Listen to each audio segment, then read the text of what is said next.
Hey guys, welcome back with me again in this channel. On today's tutorial, I'm gonna show you how to easily create your own paper animations in CapCut Mobile. So you can just start by adding an image to CapCut, then split the image into two like this.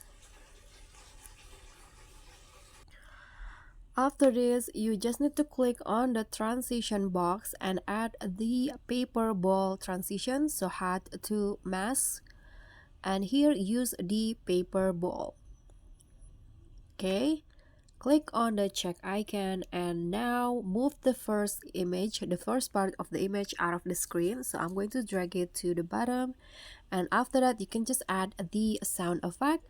I'm going to add the paper sound effect.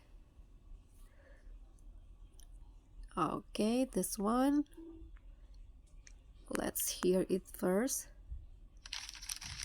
Okay, I'm going to add it to my clip and let's see the result. Okay, don't forget to match the sound with the transition.